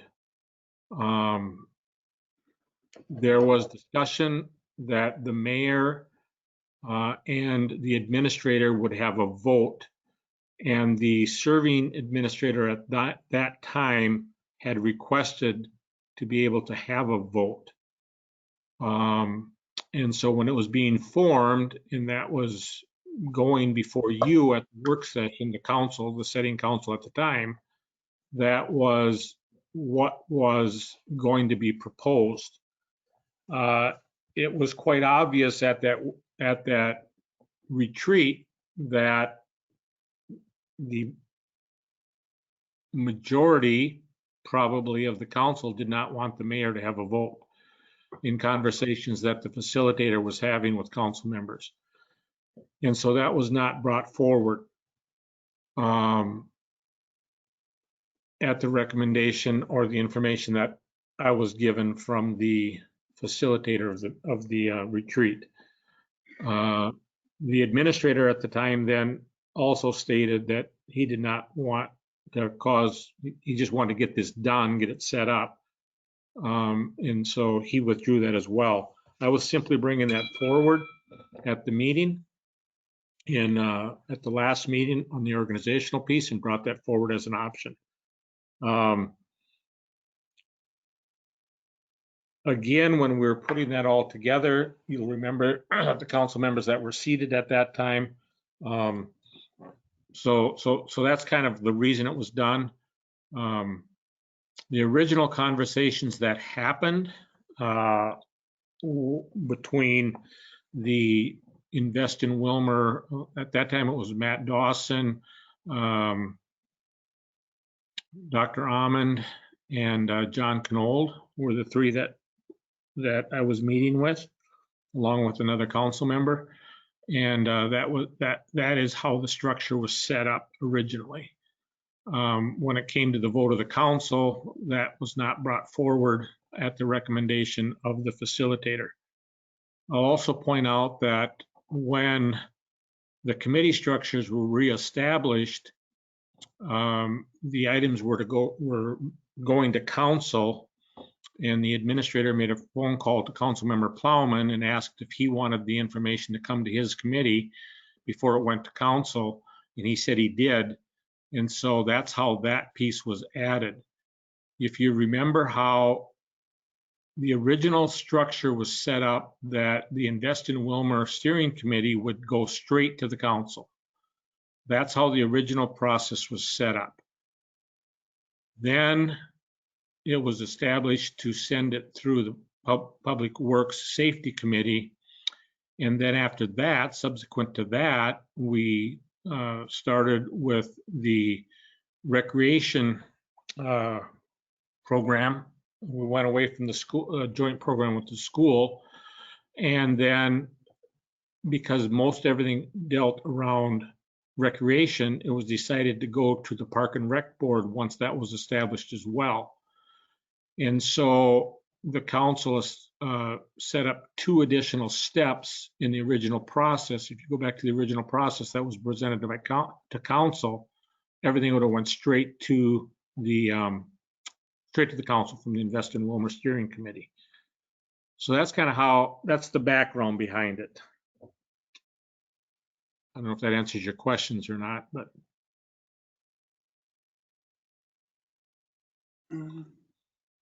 Yeah, I guess it does, but I could let the mayor vote. City administrator, he's the liaison, so he shouldn't vote. That's been pulled out of the motion by the friendly amendment. So again, so the motion is amended to read that the mayor would have a vote on the Invest in Willmar Steering Committee. Additional, Councilmember Nelson. Thank you. I have no issue with you voting on that committee, and if that's the committee that you want to function on versus the others. But I think Julie brings up a good point, Councilmember Osmus brings up a good point. If we do not have someone on the Invest in Willmar board representing the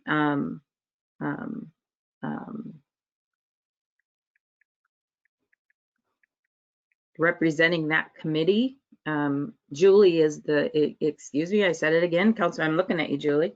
Councilmember Osmus is the liaison, and so I don't know who the chair of that committee is, but maybe we need to look at the structure to make sure that we have equal representation and that each person is in its right place for where they should be and how to bring information forward. So I had hoped when this was brought up last meeting that we would have this conversation at the local option sales tax board. However, the motion, it didn't go anywhere. And so I think it would be good for us to review that at that committee level also. And if the community center needs a place, then whoever's the chair of the community center, perhaps we need to look at whether we need an additional person on the Invest in Willmar board. Would you also want to include the community center as well? Then the community center and the group that Councilmember Davis represents, they're not represented at the table either. Yeah, I believe all the other groups are. The event center is, the fields are. There's nobody there from the event center.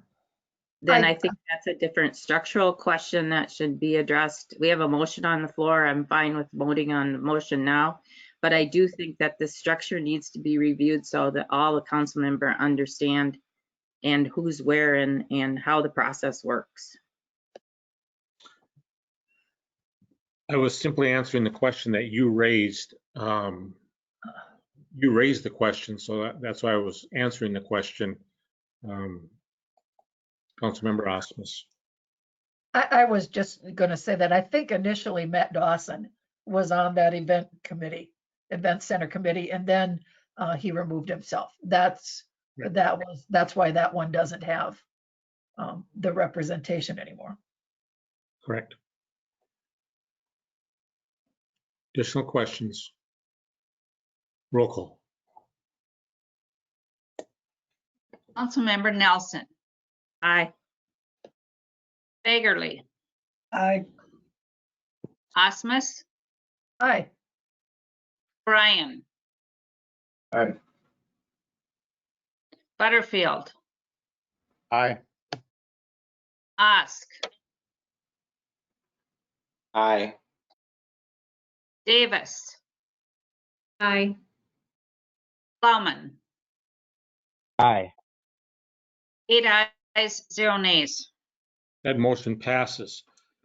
Next, I had a council member, I believe might have been sent to everybody, but Councilmember O'Brien had brought to my attention that if there's good things happening within the community, either with a staff member or, like the football team's going to state or the basketball team's doing something, he had started this when he was the chair of the New London School District. And then when he went to Willmar, they brought it to Willmar.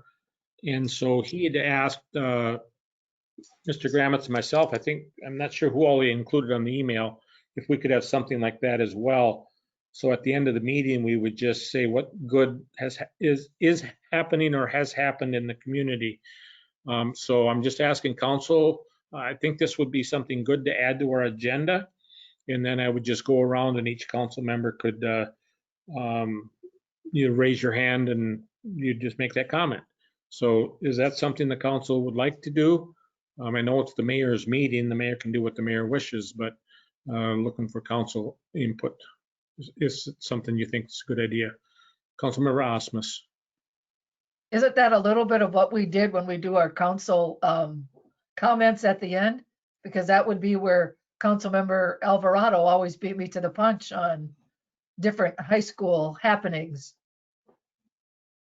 Well, that was more encompassing, and a lot of times it would be not necessarily all about good things that were happening, but other just comments of, this thing's going to happen. We have a meeting that's happening in downtown Willmar next week. So this would be specifically to good things. Okay, we'll put that on the next agenda. Staff, could you add that to the agenda? Thank you. With that, I'd entertain a motion to adjourn. I think we got committee So meetings.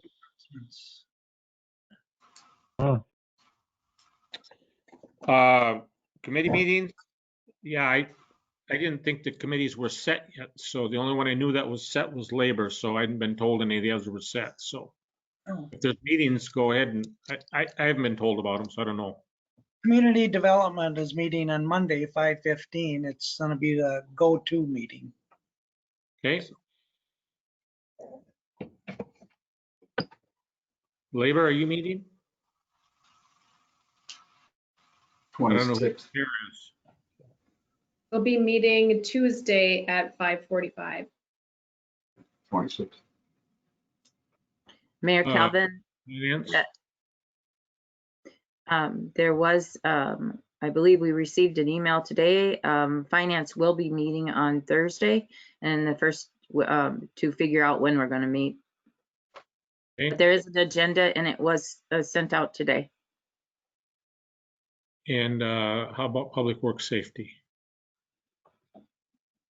Yes, Mr. Mayor, Public Works, Public Safety is going to meet this week, which is actually tomorrow, 5:15. We will be discussing the scheduling of ongoing meetings at that meeting. So if we need to make some changes, we will be doing so. But we will be meeting via electronic means tomorrow. Anybody that wishes to attend, including the mayor, is invited to do so. Thank you. Additional? Okay, I'd entertain a motion to adjourn. So moved.